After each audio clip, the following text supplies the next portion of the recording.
नेपाल देश के पोखरा में यति एयरलाइंस का जो विमान क्रैश हुआ, उसकी क्रैश से पहले और क्रैश के बाद की बहुत सारी तस्वीरें और वीडियो भी सामने आई है। उन सारी तस्वीरों और वीडियो से एक बात बिल्कुल साफ है कि हादसे के वक्त पोखरा का मौसम बिल्कुल ठीक था। प्लेन के अंदर की वीडियो वायरल हुई, जो एक यात्री के वीडियो लाइव करने की है। शायद वो उस वक्त अपने सोशल मीडिया अकाउंट पर लाइव था। वो विमान के अंदर और बाहर की ना सिर्फ वीडियो बना रहा था, बल्कि कुछ कह भी रहा था। उसी पल ये हादसा हो गया। अब इस हादसे को लेकर कई सवाल हैं, जिनमें सबसे बड़े सवाल है कि आखिर हादसा कैसे और क्यों हुआ। हादसे की असली वजह तो जांच रिपोर्ट आने के बाद ही पता चल पाएगा। चलिए हम जानने की कोशिश करते हैं क्या थी हादसे की असली वजह। पोखरा विमान हादसे की जांच के लिए नेपाल सरकार ने एक कमेटी का गठन किया है। जांच का काम चल रहा है। जांच में सहयोग करने के लिए फ्रांस से भी एक्सपर्ट बुलाए गए हैं। अब जांच टीम इस बात का पता लगाने की कोशिश कर रही है कि आखिर हादसे की वजह क्या थी। क्या अंतिम समय में पायलट का रनवे बदलना ही तो नहीं था दुर्घटना का असली कारण। जिस एयरपोर्ट के पास ये हादसा हुआ, उसका शुरुआत कुछ दिन पहले ही नेपाल के प्रधानमंत्री ने किया है। इस एयरपोर्ट के रनवे पर दो तरफ से प्लेन लैंड और टेक ऑफ करते हैं। यति एयरलाइंस के उस विमान को पूरब की तरफ से 30 नंबर रनवे पर लैंड करना था, मगर एटीसी की इजाजत के बावजूद कप्तान कमल केसी ने अंतिम समय में पश्चिम की तरफ से हवाई पट्टी नंबर 12 पर प्लेन लैंड कराने की बात कही। तो चलिए आज हम लोग इस वीडियो में हादसे के 5 प्रमुख कारणों को विस्तार से समझने की कोशिश करते हैं। पायलट कमल केसी के साथ विमान में उनके सहयोगी अंजू भी थी, जो कुछ समय बाद ही कैप्टन बनने वाली थी। ऐसे में कुछ रिपोर्ट्स में आशंका जताई गई है कि कहीं पायलट को सिखाने की कोशिश में तो ये हादसा नहीं हुआ। 72 लोगों की जान लेने वाली यति एयरलाइंस के इस विमान के हादसे की असली वजह क्या रही, ये तो एक्सपर्ट्स की जांच के बाद ही सामने आएगा। लेकिन शुरुआती जांच में जो इशारे मिल रहे हैं, उससे यही लगता है कि इस विमान हादसे की वजह इनमें से कुछ भी हो सकती है। हादसे की सबसे पहली वजह ये भी हो सकती है। अब तक की जांच में ये बात साफ हो चुकी है कि दुर्घटनाग्रस्त हवाई जहाज ATR 72 के पायलट कमल केसी ने लैंडिंग से महज कुछ वक्त पहले ही, यानी आखिरी वक्त पर हवाई पट्टी बदलने का फैसला किया था और इसके लिए एयर ट्रैफिक कंट्रोल यानी ATC से इजाजत मांगी थी। कैप्टन ने ऐसा तब किया जब ATC की ओर से विमान को नीचे उतरने की इजाजत दे दी गई थी और रनवे नंबर 30 को लैंडिंग के लिए चुना गया था।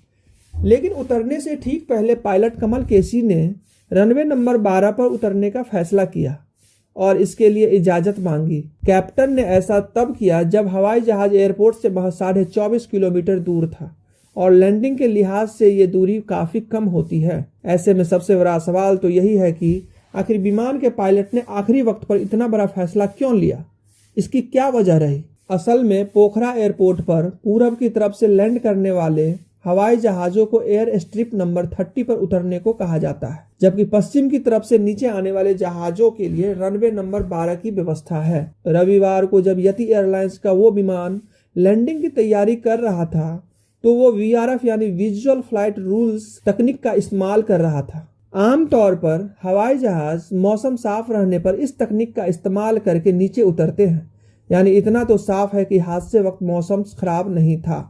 ऊपर से पोखरा हवाई अड्डे के आसपास रहने वाले लोग और आसमान से नीचे गिरते हवाई जहाज का वीडियो भी इस बात की पुष्टि करता है कि वहां का मौसम खराब नहीं था।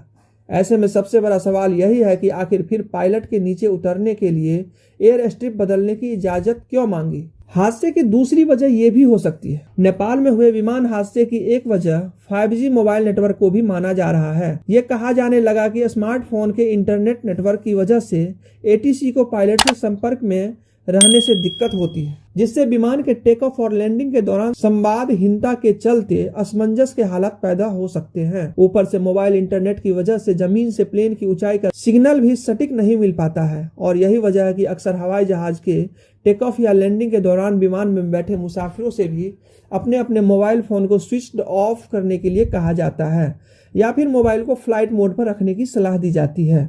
लेकिन जैसा कि इस हादसे के दौरान तस्वीरें सामने आई, उसके मुताबिक विमान में बैठे कुछ मुसाफिर के मोबाइल फोन ऑन थे और उनका इंटरनेट भी चालू था। हादसे की संभावित तीसरी वजह यह हो सकती है फ्लाइट नंबर ATR-72 के हादसे की संभावित वजहों में एक वजह पायलट और को पायलट का मानवीय भूल भी हो सकती है। असल में जिस तरह से पायलट कमल केसी ने ऐन मौके पर प्लेन को पूरब की जगह पश्चिमी छोर से दूसरे एयर स्ट्रिप पर उतारने का फैसला किया, वो चौंकाने वाला था। नेपाल के इस रनवे की बनावट ऐसी है जिसमें पश्चिमी छोर से विमान को उतारने के लिए खास तजुर्बे की जरूरत होती है। ऐसे में सवाल उठता है कि क्या विमान के कैप्टन ने अपनी को पायलट को यह लैंडिंग सिखाने के लिए आखिरी वक्त पर यह फैसला लिया, और क्या चंद सेकंड्स पहले लिया गया उनका यह फैसला ही इस विमान हादसे की वजह बन गया। मीडिया से बात करते हुए कुछ विशेषज्ञों ने इस हादसे को लेकर यह भी एक आशंका जताई है। हादसे की संभावित चौथी वजह कुछ इस प्रकार हो सकता है। एयर ट्रैवल के हिसाब से नेपाल की गिनती दुनिया के सबसे खतरनाक देशों में होती है। असल में नेपाल एक ऐसा देश है जिसकी भौगोलिक बनावट काफी अजीब सा है। ऊंचे ऊंचे पहाड़, उनकी चोटियां, घाटियां और जंगल नेपाल की बनावट का हिस्सा है। दुनिया की सबसे ऊंची 8,848 मीटर की ऊंचाई वाली माउंट एवरेस्ट की चोटी नेपाल में ही है। ऊपर से ऐसी बनावट के चलते कभी विजिबिलिटी की कमी, कभी टर्बुलेंस यानी खराब मौसम की आशंका, तो कभी तेज हवाएं नेपाल में पायलटों के लिए चुनौतियां पेश करती रहती हैं। ऐसे में सवाल उठता है कि क्या इस हादसे के पीछे भी नेपाल की यह भौगोलिक बनावट एक वजह साबित हुई। हादसे की संभावित पांचवी वजह यह हो सकती है। वैसे तो नेपाल सरकार ने मामले की जांच के लिए एक आयोग का गठन कर दिया है। ब्लैक बॉक्स की भी पड़ताल अभी होनी है, लेकिन जिस तरह से ऐन मौके पर पायलट ने हवाई पट्टी बदलने का फैसला किया, उसे देखकर अब यह आशंका भी जताई जाने लगी है कि शायद विमान में लैंडिंग से कुछ वक्त पहले कोई तकनीकी खराबी आ गई होगी। वैसे भी विमान नीचे गिरने से पहले जिस तरह अपनी बाईं ओर खतरनाक तरीके से मुड़ गया, विशेषज्ञों की माने तो वो भी विमान में आई तकनीकी खराबी की निशानी हो सकती है। नेपाल एयरपोर्ट से जुड़े कुछ सूत्रों ने मीडिया से बात करते हुए ये दावा किया कि ATR-72 ने लैंडिंग से ठीक पहले जैसे ही अपने लैंडिंग गियर खोले, हवाई जहाज खुद को स्टॉल नहीं कर सका। यानी लैंडिंग गियर खुलते ही हवाई जहाज तेजी से नीचे आने लगा और ये अपनी ऊंचाई बरकरार नहीं रख सका, जबकि नीचे उतरने के लिए हवाई जहाज का धीरे धीरे नीचे आना जरूरी होता है। तेजी से नीचे आना खतरे की निशानी हो सकती है और इस हवाई जहाज के साथ ऐसा ही कुछ हुआ।